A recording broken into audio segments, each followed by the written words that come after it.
Kabanata 731. Sasabihin ko ulit sa iyo si Megan ay wala dito sa akin.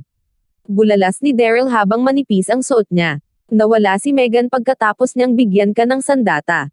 Kung hindi mo siya kinuha. Sino ang kumuha? Abas sinabi ni Ina Serendipity na may ngisi-ngipin. Tinaas niya ang kanyang palad at ibinato ito patungo kay Daryl. Sampal. Pilit na tinipon ng Abbas Mother Serendipity ang lahat ng kanyang panloob na enerhiya sa kanyang palad. Ang paligid ng hangin ay naging napangit. Alam niyang hindi siya laban kay Daryl. Ngunit hindi niya mapigilan ang sarili, nawawala pa rin ang kanyang alagad. Kailangan niyang panatilihin si Daryl sa paligid upang tanungin siya tungkol sa kinaroroonan ni Megan. F*6. Nababaliw na ba siya? Alam ba niya kung ano ang nagawa niya? Naramdaman ni Daryl ang isang malakas na patlang lakas sa loob ng likuran. Sa likuran niya nagmura siya sa ilalim ng kanyang hininga at agad na tumalikod. Pagkatapos ay tinipon niya ang kanyang panloob na lakas upang matugunan ang pag-atake. Boom! Bumulwak ang isang mapurol na panginginig nang bumangga ang dalawang palad. Kaagad pagkatapos nito, namutla ang mukha ni Abbas Mother Serendipity. At umatras siya ng maraming hakbang sa sobrang gulat. Hindi siya laban ni Daryl noong level 4 martial marquee lang siya. Ang kanyang kakayahan pagkatapos ay naging mas mababa kaysa sa kanya matapos niyang makamit ang level 2 martial saint. Gayunpaman, ang Abbas Mother Serendipity ay walang takot. Tahimik niyang inayos ang kanyang panloob na lakas. Sumulong, at malamig na sinabi, Jean, magpatuloy na gumana sa Plum Blossom Sword Formation. Oo, guro. Ang ilan sa mga babaeng disipulo ni Jean ay sunod-sunod na gumuhit ng kanilang mahabang-mahabang espada. Mabilis silang gumalaw upang palibutan si Daryl. Ang Plum Blossom Sword Formation ay maliit na porma sayo ng MA sekta na nangangailangan ng 5 disipulo upang makumplito. Ito ay parang isang bulaklak na bulaklak mula sa malayo. Gayunpaman, naisip ni Daryl na ito ay isang biro. Abbas Ina, iyon ba ang gusto mo? Malamig na tanong ni Daryl. Ayaw ni Daryl na makulong sa kanya. Gusto lamang niyang muling makasama si Chester Wilson at bumalik sa bagong daigdig. Gayunpaman, hinarang ng Abbas Mother Serendipity ang kanyang daan. Walang pagpipilian si Daryl kundi ang mag-unat ng kanyang kamay upang itatakan ang kanyang mga akupong may bilis ng kidlat. Maraming mga babaeng disipulo ni MA Sect ang nais na sumulong upang palibutan si Daryl. Ngunit tinatakan din niya ang kanilang mga akupoint bago sila makagawa ng higit sa 2 hakbang pasulong. Ang Abbas Mother Serendipity at 12 ng mga disipulo niya ay hindi talaga makakilos. Ang tunog ng kanilang laban ay nakakaakit ng higit pang mga dumadaan. Tiningnan nila si Daryl at ang mga disipulo ng MA Sect mula sa pintuan ng Oriental Pearl na may labis na interes. Tingnan mo ang mga MA Sect disipulo na iyon. Ang kanilang mga akupoints ay tinatakan, oo. Pareho ang hitsura nito para sa Abbas Mother Serendipity din. Iyon ang Abbas Mother Serendipity. Narinig ko ang mga alingaw-ngaw tungkol sa kanyang kagandahan. At tama ang mga ito. Hindi lang siya maganda, siya ay may isang mahusay na katawan din. Parami ng parami ang mga tao na natipon upang panoorin ang away. Ang ilang mga kabataan na may tinina na buhok ay kumuha pa ng larawan ng Abbas Mother Serendipity gamit ang kanilang mga mobile phone. Galit na galit si Abbas Mother Serendipity na nanginag ang kanyang katawan. Napaikot ang mapupulang labi niya. At malamig siyang sumigaw, Daryl, alisan ng takbo ang aking mga akupoint. Ngayon, natuwa si Daryl nang makita ang galit ni Abbas Mother Serendipity. Humarap siya sa karamihan ng tao at masayang sinabi, hindi mo ba naisip na ang Abbas Mother Serendipity ay mukhang maganda? Napakaganda, ang ilang mga kalalakihan chorus ang damdamin. Tumawa si Daryl. Nais niyang mapahiya ang Abbas Mother Serendipity dahil sa paninindigan nito laban sa kanya. Patuloy na sinabi ni Daryl. Kaya, marahil ay dapat kong sabihin sa iyo kung paano niya ako hinabol sa lahat ng oras na ito. Pumayag pa nga siyang maging alipin ko kung tatanggapin ko siya. Wow, nagkagulo habang pinag-uusapan iyon ng karamihan.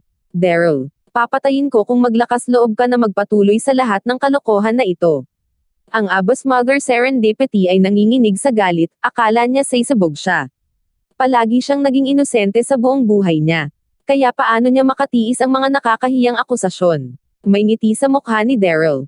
Kumuha siya ng antang-antang mula sa kanyang Amerikana at isinuot sa baywang ni Abbas Mother Serendipity na may bilis ng ilaw. Ito ay ang Obulity Amulet. Walang nakapansin nito nang gawin iyon ni Daryl. Ang nakita lang nila ay hinawakan ni Daryl ang buhok ng Abbas na ina Serendipity sa kanyang kamay at sinabing, Abbas ina, hindi na kailangang itago ang katotohanang hinabol mo ako. Hindi mo rin ba ako tinawag na asawa mo samantalang tayo lang dalawa? Kabanata 732. Daryl, hindi na ito natitiis ni Jane, sumitsit siya sa mga sumunod na labi. Gaano ka manggahes na paninirang puri sa aking Panginoon? Hindi. Nagkibit balikat si Daryl habang nakatingin sa Abbas Mother Serendipity. Halika, pakinggan mo akong tinawag mong muli akong hubby. Pumunta sa impyerno. Daryl, sigaw ni Jean. Paano masasabi ng kanyang Panginoon ang salitang iyon kung palagi siyang dalisay at marangal sa buong buhay niya? Gaano katapangan ni Daryl na insulto ang reputasyon ng kanyang Panginoon sa harap ng maraming tao? Kaya, nagulat si Jean nang buksan ng kanyang Panginoon ang kanyang pulang labi ng bahagya at binigkas. Hubby, aw, kahit na malambing ang kanyang boses. Naririnig ito ng lahat, napanganga ang karamihan at sinimulan itong tsismisan tungkol doon. Ang mga alagad ng sekta ng MA ay natulala, lalo na si Jean, at tulala sila. Hindi pinangarap ni Jean na ang kanyang malayo na master ay sasalita kay Daryl bilang asawa niya sa publiko. Kita mo, hindi ako nagsinungaling sa'yo, di ba? Tinugis ako ng iyong Panginoon. Nakangiting sabi ni Daryl. Pagkatapos ay tinanggal niya ang mga tatak ng Abbas na ina Serendipity. Halika at bigyan ng masahe ang iyong asawa, mapaglarong hiling ni Daryl. Ang Abbas Mother Serendipity, na mayroon pa ring ambulance amulet na nakakabit sa kanyang baywang. Ayun anti patungo kay Daryl. Yumuko siya sa harap niya at sinimulang imasahe ang binti niya. Ang kilos niya ay tuluyan ng natulala sa lahat. Ang Abbas Mother Serendipity ay lubos na sikat sa kanyang pag-iisa, hindi na siya yumuko sa iba pa. Gayunpaman, parang handa siyang lumuhad sa kalye upang imasahe si Daryl. Ang mga alagad ng sekta ng MA ay nagkatinginan, napatulala sila. Tuwang-tuwa si Daryl. Kinuha niya ang kanyang mobile phone at naitala ang eksena. Habang naitala niya ang buong bagay, biglang nahulog ang ambulance amulet sa bewang ni Abbas Mother Serendipity. Ang spell ay tumagal lamang ng halos 10 minuto. Matapos magkaroon ng kamalayan ang Abbas Mother Serendipity, napagtanto niya na nakaluhod siya sa harap ni Daryl habang pinapaligiran sila ng mga manunood. Ang asno ng mukha niya. Daryl, bastard ka, papatayin kita. Galit na kumalabog si Abbas Mother Serendipity. Tumayo siya at ibinato ang kanyang palad papunta kay Daryl. Mabilis siyang kumilos kaya't wala ng oras si Daryl na umiwas dito. Lumapag ito sa mukha ni Daryl. Sampal, F***, kahit nasa antas ng Marshall Saint si Daryl. Ito ay isang masakit na sampal din. Gayunpaman, siya ay mabilis sa kanyang tugon, hinawakan niya ang palso ng babae. Abbas Mother Serendipity, tinawag mo akong hubby ilang sandali lang ang nakakaraan. Bakit mo gugustuhin na patayin ang asawa mo ngayon? Ngumiti si Daryl. Mayroon kang isang hiling sa kamatayan. Galit na galit si Abbas Mother Serendipity. Pagkatapos, nakarinig sila ng ingay na yumangay. Isang nakasisilaw na sinag ng ilaw ang sumabog sa katawan ni Daryl. Isang kakaibang kapangyarihang espiritual ang naroon at agad itong kapwa sina Daryl at Abbas Mother Serendipity. Iyon lang, nang makita niya ang sinag ng ilaw. Umulo ang ulo ni Daryl. Ang isang pari ay nagbigay kay Daryl ng 3 mga antang-antang isang Wonder Travel Amulet at 2 obulyo ng mga amulet. Dinala ni Daryl ang lahat ng 3 mga antang-antang. Gumamit siya ng isang Obulity Amulet. Kaya mayroon pa siyang Wonder Travel Amulet at isa pang masunurong amulet. Ang palad ni Abbas ina Serendipity ay dapat na nakarating sa Wonder Travel Amulet at pinapagana ang antang-antang. O hindi, ang Wonder Travel Amulet ay magpapadala ng isang tao sa isang random na lokasyon. Wala siyang ideya kung saan ito ipapadala sa kanya. Ang Abbas Mother Serendipity ay ginulo ang kanyang mga plano. At maaari lamang niyang ireklamo ito sa kanyang ulo. Kailangan niya ang antang-antang na iyon upang makapunta sa New World Continent upang may save si Yvonne at ang cult mistress. Wala siyang ideya kung saan siya ipapadala matapos ang activation ng alindog. Kung siya ay mapalad, siya ay mapupunta sa isang ligtas na lugar. Kung hindi man, baka ma-teleport siya sa kailaliman ng dagat. O kahit na 1-0, o talampakan sa langit, maaari siyang mamatay. Mahigpit na hinawakan ni Daryl ang palso ni Abbas Mother Serendipity na may malamig at mahigpit na mukha. Hindi alintana kung saan siya ipinadala. Isasama niya siya. Pakawalan mo ako, malamig na sabi ng babae. Nais niyang makawala mula sa pagkakahawak ni Daryl. Ngunit siya ay masyadong malakas para sa kanya. Napahawak siya sa kanya. Ang ilaw ng Wonder Travel Amulet ay sumakop sa Daryl at Abba's Mother Serendipity. Makikita lang nila ang kadiliman sa sandaling sila ay nakateleport. Kabanata 733. Sa isang iglap, parehong Abba's Mother Serendipity at Daryl ay nawala sa paningin ng lahat. Guro, paano naman silang dalawa na nawala bigla? Natigilan ang mga disipulo ng MA habang nagpapalitan ng tingin sa isa't isa. Hindi nila alam na ang World Travel Amulet ay pinaya sina Daryl at Abba's Mother Serendipity. Walang nakakaalam kung saan sila ipinadala. Samantala, pakiramdam ni Daryl ay nasa panaginip siya, nanginginig ang kanyang katawan. At maitim ang itim sa paligid niya. Huminga siya ng pares bago siya tuluyang humakbang sa lupa. Bumaantong hininga si Daryl nang maramdaman ang lupa sa ilalim ng kanyang mga paa. Mabuti ang lahat hanggat hindi siya ipinadala ng antang-antang sa ilalim ng dagat. Dahan-daang iminulat ni Daryl ang kanyang mga mata at tumingin sa paligid, siya ay natulala. Dinala siya sa isang silid, ito ay ang silid ng pambabae. Isang babae ang nasa gitna ng pagpapalit ng damit. Napakaganda ng hitsura ng babae.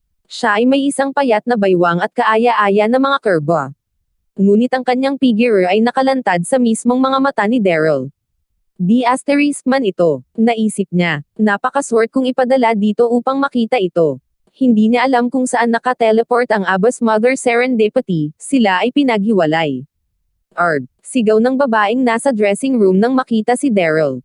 Kinuha niya ang kanyang damit sa isang siklab ng galit upang magtakip ng sarili. Ikaw, gaano ka manggahez na tumingin sa akin ng ganito? Itinuro ng babae kay Daryl habang kinakadyot ang mga paa. Pasensya na, paumanhin. Nahiya naman si Daryl. Hindi niya alam kung paano ipaliwanag ang kanyang sarili, maaari lamang siya humingi ng paumanhin ng labis. Pagkatapos, sumugod si Daryl patungo sa bintana, gusto niyang makita kung saan siya nag-teleport. Ngunit natigilan siya nang makita ang tanawin. Ito ay isang buhay na kalye sa labas ng bintana. Mayroong mga pulang gusali ng ledrilyo na may taas na 5 o 6 na palapag sa magkabilang panig ng kalye. Sila ay tumingin sa halip sinaunang, maging ang mga naglalakad sa daan ay nakasuot ng damit na pang-estilo. Ang mga kalalakihan ay nagsuot ng tonika sa kanilang tiangsan. At ang mga kababaihan ay nagsusuot ng tiangsam. Walang mga kotse sa kalye. Ngunit mga riksyo, wala siyang nakikitang mga computer o telebisyon. At mayroon ding mga bata na may mga pahayagan sa kanilang mga kamay habang nilalakad nila ito. Mukhang nasa matandang Shanghai siya noon. F*6. Saan siya nagpunta? Ipinadala ba siya sa isang set ng pelikula? Si Daryl ay tuluyang natulala, ang isip niya ay bumula at naging blanko makalipas ang ilang segundo. Tiningnan ni Daryl ang magandang dalaga at nagtanong. Aking magandang ginang, anong set ng pelikula ito? Ang lahat sa paligid niya ay mukhang isang set ng pelikula. Kinailangan niyang aminin na ang tanawin ay maayos na ginawa, parang totoo talaga. Sampal, ang babaeng naka-high heels ay lumakad at sinampal siya ng walang babala. Walang hiya ka, sigaw ng babae sa pamamagitan ng mga ngiting ngipin. Galit na galit si Cheryl, ang maganda niyang mukha na mula sa galit.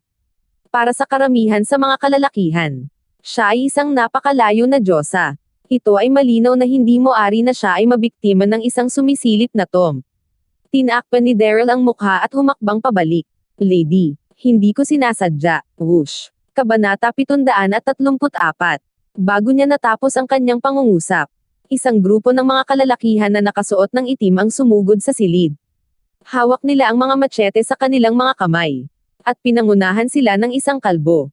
Pagpasok pa lang niya, sumigaw ang kalbo, Miss Marks. Ano ang nangyayari? Ang walang kahihiyang bastos na ito ay sumilip sa akin nang nagbabago ako, inis na reklamo ni Cheryl habang tinuturo si Daryl. Galit na galit ang lahat nang marinig siya. Ang kalbo ay tumingin kay Daryl at nginisyon. Hoy, bata, dapat kang maging matapang upang makalusot sa Jolly's Club at sumilip kay Miss Marks. Alam mo ba kung sino siya? Siya ang kasintahan ni Young Master Lion. Dapat mayroon kang isang hiling sa kamatayan. Sa palagay mo maaari mo lamang siya tingnan ayon sa nais mo. Bakit hindi mo tingnan ang iyong sarili sa salamin? Halika, guys. Ilabas natin ang kanyang mga mata. Alam ni Daryl na nasa problema siya. Kinawayan niya ang mga kamay sa paligid habang sinusubukang ipaliwanag ang sitwasyon. Ito ay isang hindi pagkakaunawaan lamang. Ang pangalan ko ay Daryl. At ako ang nagpagtanggol sa Donghai City laban sa New World Military. Ang kanyang pangalan ay kumalat sa buong World Universe Continent, naisip niya na narinig siguro nila ang tungkol sa kanya. Natigilan ang kalbo. Nagpalitan siya ng tingin sa mga kasama. Daryl, Donghai City, dalhin mo siya. Itinaas nila ang kanilang machetes habang naninangil sila sa Daryl. R*6. Bamaantong hininga si Daryl. Ayaw niyang magdulot ng anumang kaguluhan sa pangkat ng mga tao. Kaya't tumalikod siya at lumukso sa bintana. Nang makarating si Daryl sa kalye, tumakbo siya ng mas mabilis hanggat maaari. Nagawa niyang takpan ang maraming mga kalye bago siya tuluyang makalayo sa mga ito. Bamaantong hininga siya sa ginhawa. Huminto sandali si Daryl sa gilid ng kalye habang tinignan niya ang paligid. *6. Nasaan ang lugar na ito? Mayroon bang isang retro city na tulad nito sa World Universe Continent? Kung mas maraming pagtingin si Daryl sa paligid, mas naramdaman niyang may mali. Hindi ito isang set ng pelikula. Oh, F*6. Nakapag-teleport na ba ako sa ibang kontinente? Ang lugar ay hindi katulad ng World Universe Continent o ng New World Continent. Nagulat si Daryl. Hihihinto na niya ang sinumang nasa kalsada upang magtanong tungkol doon nang marinig niya ang isang malakas na dagandong mula sa kalsada. Damka, pulubi. How dare you steal my buns? Hit mo siya. Sinundan niya ang tunog, nakita niya ang ilang mga tindero sa harap ng isang kalapit na restaurant habang sinuntok at sinipa ang isang batang pulubi. Ang nagmamay-ari ng restaurant ay isinumpad din ng bata habang nakatayo sa gilid. Ang batang pulubi ay payat at mahina. At nagkaroon siya ng tousled na buhok. Marumi siya at mukhang napakabata, dapat ay mga 18 taong gulang siya. Tahimik na tiniis ng batang pulubi ang pambubugbog habang nakakapit siya ng 2 steamed buns ng mahigpit sa kanyang mga kamay at ibinaba ito. Maraming tao sa paligid, ngunit walang sumulong upang tulungan ang binata. Nakaramdam ng kirot sa kanyang puso si Daryl nang makita iyon. Ang batang pulubi ay mukhang napaka-PTS. Ilang araw na siyang hindi kumain. Mukha siyang nagutom. Bamaantong hininga si Daryl, nalungkot siya para sa bata. Naglakad siya patungo sa kaguluhan at sinabi sa may-ari ng restaurant. Itigil mo na. Huwag mo na siyang patulan. Nakatitig si restaurant kay Daryl na may nakamamanghang mukha. Sino ka para ipagtanggol siya? Ang mabahong pulubi na ito ay nagnakaw ng ilang mga steamed buns mula sa aking tindahan. Walang pakialam kahit nabugbugin ko siya hanggang sa mamatay. Ito ay nangyari na ang insidente ay dahil lamang sa 2 steamed buns. Bamaantong hininga si Daryl habang kumukuha ng singsing at inabot ito sa lalaking nasa edad na. Bayaran ko ang steamed bun. Sabihin mo sa iyong mga kalalakihan na huwag nang siya ay bugbugin. Ang singsing ay kay Brandon at Abby, ang magkakapatid na guy. Nang una niyang makuha ang singsing, napagkamalan siya ng mga tao bilang East King mula sa Tianshan School. Walang silbi ang panatilihin ang singsing sa kanya. Kinuha ng may-ari ang singsing at tuwang-tuwa. Ang singsing ay may mahusay na pagkakagawa, sapat na ito upang bumili ng libu-libong mga steamed buns. Ayos ka lang ba? Huwag mag-alala, walang papatalo sa iyo ngayon. Natawa si Daryl sabay kuha sa kamay ng batang pulubi. Si Daryl ay nakatayo ng napakalapit sa maliit na pulubi. At doon niya lamang napagtanto na siya ay isang babae. Kahit na ang kanyang mukha ay marumi. Ang kanyang mga tampok ay matalim at maislan, halatang isang magandang dalaga siya. Ano ang iyong pangalan? Nasaan ang pamilya mo? Paano ka napunta sa pagnanakaw ng pagkain?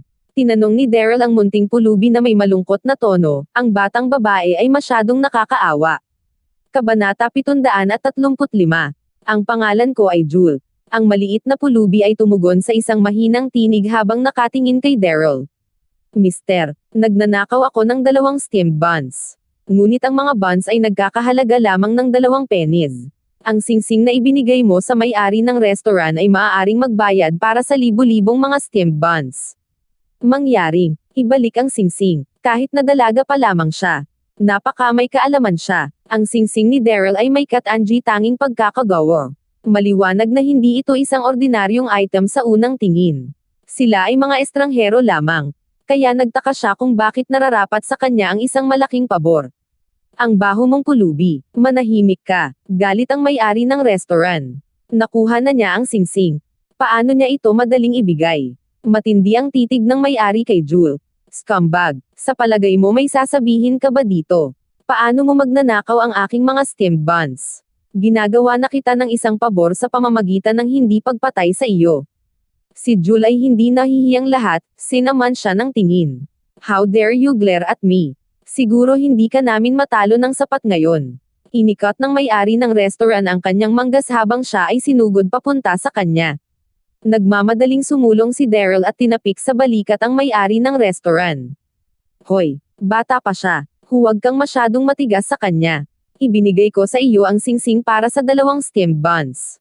At hindi ko ito gugustuhin. Napangisi ang may-ari ng restaurant nang marinig iyon. Magaling, muli niyang sinamon ng tingin si Jul bago niya ibalik ang kanyang mga tao sa restaurant. Tumalikod si Daryl at ngumiti kay Jul. Huwag magnanakaw muli sa hinaharap. Mister, gutom na gutom ako. Nagpout si Jul. Pagkatapos ay bulong niya. Ninakaw ko ang mga steamed buns na ito mula dito para sa isang kadahilanan. Ang nagmamay-ari ay masama at hindi kailanman tinatrato ang mga pulubi bilang tao. Isang beses, tumayo lamang ako sa harap ng kanyang tindahan. Ngunit pinalayas niya ako sa kanyang mga tao. Maraming beses niyang isinumpa ako. Kaya't napunta ako dito upang magnakaw ng ilang mga steamed buns mula sa kanya. Isang pulubi na namuhay ayon sa kanyang mga prinsipyo. Tumawa si Daryl. Pagkatapos ay tumingin siya kay Jul at sinabing, "Nasa labas ka dito sa isang murang edad. Nasaan ang pamilya mo?" Sumimangot si Jul. Ibinaba niya ang kanyang ulo at sinabi, "Wala akong mga magulang, kaya't gumagala ako mula bata pa ako. Wala akong magawa, kaya't ako ay naging pulubi." Inangat ni Jul ang kanyang ulo at tiningnan si Daryl ng buong pasasalamat. "Salamat mister." Tumawa si Daryl at tinapik ang ulo ni Jul. Tinanong niya, "Nga pala, maaari mo bang sabihin sa akin kung saan ang lugar na ito?" "Matagal na akong nakatira sa mga bundok. At kamakailan lamang ako lumabas upang makita ang mundo. Wala akong ideya kung ano ang nangyayari." Ngumiti si Jul at sinabi, "Ito ang High City, ang pinakamaunlad na lungsod sa Great East Continent. Ang mahusay na kontinente ng silangan. F***, mahusay na East Continent. Ang 7 dami ng Supreme Mystery Script na nabanggit tungkol sa 9 na mga kontinente sa buong mundo, ang mahusay na silangan ng kontinente ay dapat na isa sa mga ito. Ang Abbas Mother Serendipity ay nakateleport din ng sabay. At hindi pa rin alam ni Daryl kung nasaan siya. Malalim ang iniisip ni Daryl habang patuloy na sinabi ni Jul, "Mister, mayroong 4 na pangunahing sekta sa Great East Continent. Napakalakas ng mga ito at hindi mo dapat pukawin ang anuman sa kanila. Ang 4 na pangunahing sekta ay ang sektor ng Sword, ang sektang Jade, ang sektang Elixir, at ang sekta ng Artemis. Ang Sword sekta ay gumagamit ng espada at napakahusay na kasama nito. Ang sektang Jade, mga kababaihan lamang ang maaaring sumali sa kanila. Ang mga ito ay kasing ganda ng Jade, kaya tinawag silang Jade Sect. Ang Elixir Sect ay mabuti sa alchemy. Maaari nilang pinuhin ang maraming mga makapangyarihang table tasks. Ang Artemis sekta ay binubuo ng mga akademiko. Ang mga ito ay lahat ng mahusay na manunulat na maaaring sumulat ng magagandang tula at bumuo ng musika." Maraming pinag-usapan si Jul. Naglibot-libot siya mula pa noong bata pa siya. Kaya marami siyang kaalaman. Nagpasalamat siya kay Daryl. Kaya't sinabi niya sa kanya ang lahat ng nalalaman. Bumaantong hininga si Daryl bago siya nagtanong, "Kung ganun, alam mo ba kung paano ko maiiwan ang kontinente na ito?" Mukha namang naguluhan si Jul. "Hindi ko alam." Abangan ang susunod na kabanata. Maraming salamat po.